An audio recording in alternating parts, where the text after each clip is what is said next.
Bonjour Dominique. Bonjour Jennifer. Merci d'être présent. Tu es directeur de formation de l'école Osmose, qui est un organisme scientifique de médiatisation et d'orientation vers le savoir-faire énergétique, et également vice-président du syndicat des professionnels de la santé durable, sous l'appellation IRESD, qui signifie Institut de recherche et d'enseignement à la santé durable. Tu es cofondateur du programme d'enseignement à Osmose et tu as de nombreuses formations. Tu es kinésithérapeute, ostéopathe, avec un diplôme d'ostéopathie européen. Tu as un diplôme d'acupuncteur et une formation en énergétique chinoise. Tu es également praticien en homéosystémie depuis plus de 30 ans et l'auteur de nombreux livres techniques médicaux, dont le dernier s'intitule La psychobactériologie, tout récemment édité, et tu es également traducteur d'ouvrages scientifiques. Est-ce que tu peux nous dire en 2 mots ce qu'est l'homéosystémie ? Alors, l'homéosystémie, c'est une science fondamentale d'abord, qui va s'exercer par la suite par les sciences expérimentales. Et donc, cette science fondamentale, elle nous sert à hiérarchiser le canevas de la symptomatologie humaine ou animale.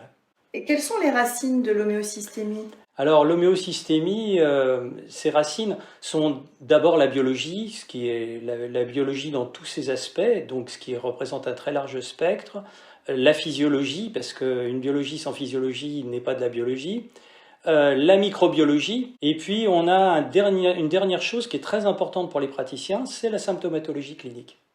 Pourquoi avoir créé cette nouvelle science ? En quoi se différencie-t-elle de ce qui nous est proposé aujourd'hui ? Ça a toujours été le symptôme qui définissait, qui caractérisait la maladie. Je prends un exemple. Si on a des maux de tête de manière aiguë, on va penser tout de suite à une méningite.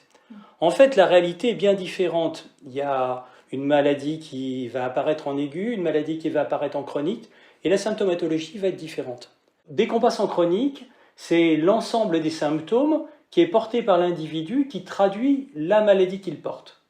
Donc, si on ne s'occupe que d'un symptôme, on va s'occuper pas du tout de l'individu. Alors qu'au contraire, si on s'occupe de tous les symptômes, on va rentrer dans le soin de la personne. À quoi cela sert-il précisément d'avoir cette symptomatologie ? D'abord, le symptôme n'est qu'un des aspects du déséquilibre de l'individu. Plusieurs symptômes sont beaucoup plus révélateurs d'un déséquilibre qu'un seul symptôme. Et il faut bien comprendre pour nous que la santé n'est pas forcément l'absence de symptômes. À partir du moment où on vit de manière physiologique, on va avoir un équilibre qui est perpétuellement modifié, simplement pour les contraintes climatiques, les contraintes digestives, les contraintes de sommeil, etc. Et donc notre symptomatologie, elle va porter des empreintes totalement différentes en fonction de notre adaptation. C'est notre façon de voir, nous, la symptomatologie.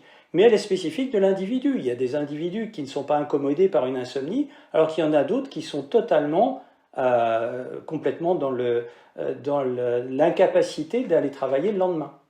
Est-ce que tu dirais que l'homéosystémie permet d'avoir un regard différent sur la pratique thérapeutique ?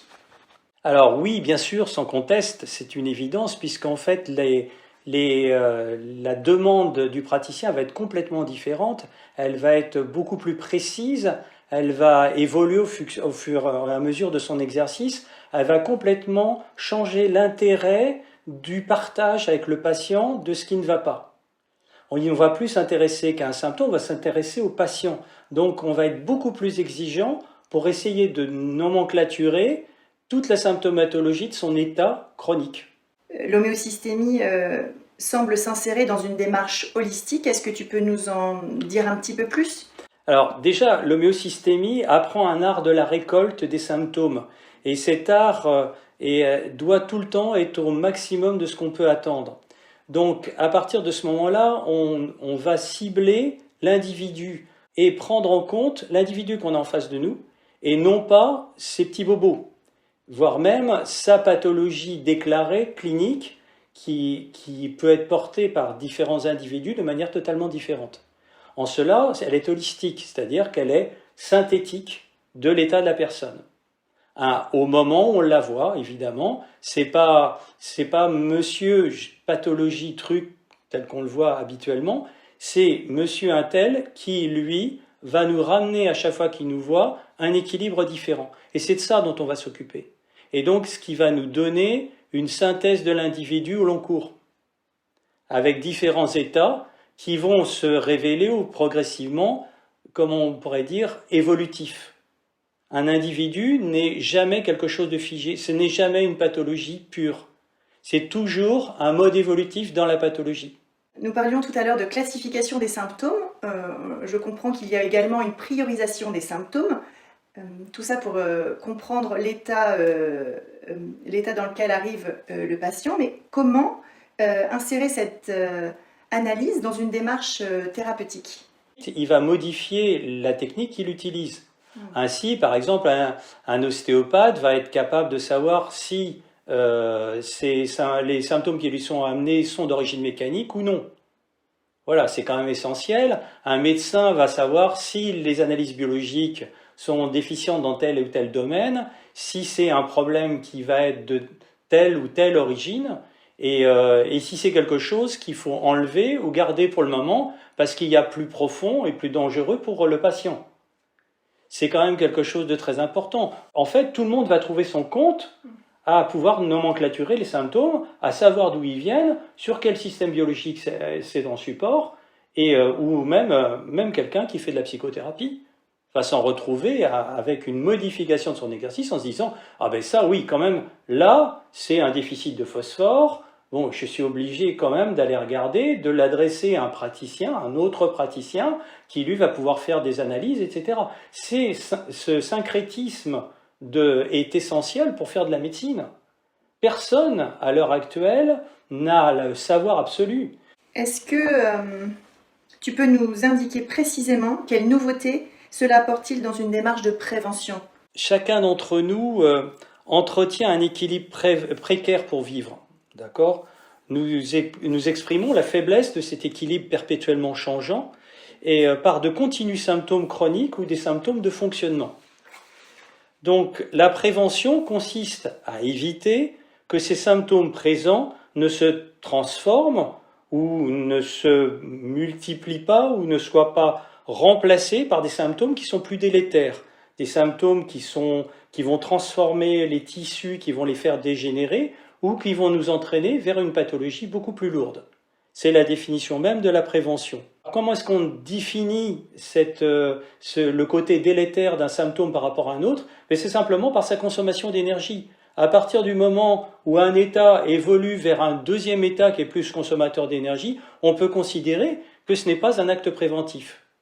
Donc pour ça, il nous faut cibler le niveau de coût de l'énergie de chacun des symptômes et de chacun des états. Et c'est ça que révèle l'homéosystémie.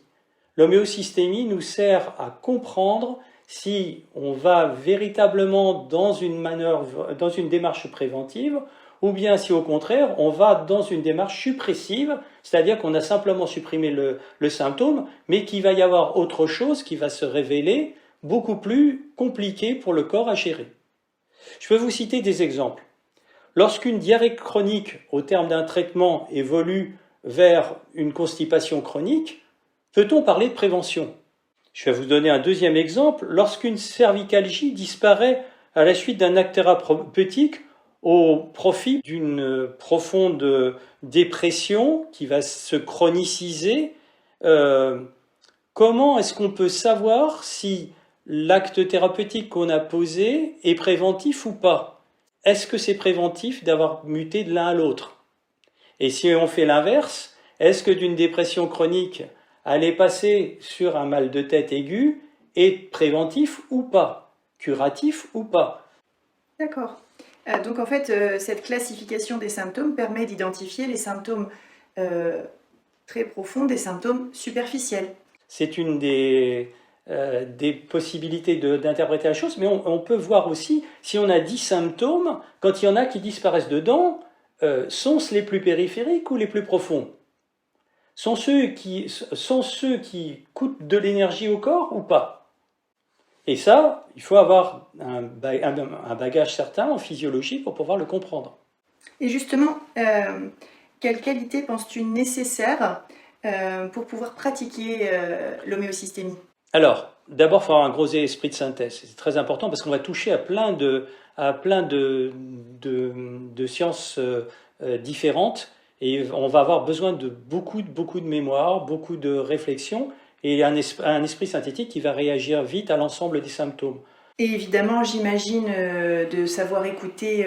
Interroger, écouter, observer, c'est fondamental. On est dans de la clinique parce que les symptômes ne sont pas recueillis par des données purement biologiques, c'est donné aussi par le comportement de l'individu, par sa structure, par sa facilité à communiquer ou pas. Il y a plein de... Les symptômes, certains sont cachés parce qu'ils sont intimidants ou la personne n'y pense pas. Et ça fait partie du travail aussi et de la formation que propose Osmose, de savoir interroger un patient pour recueillir des symptômes.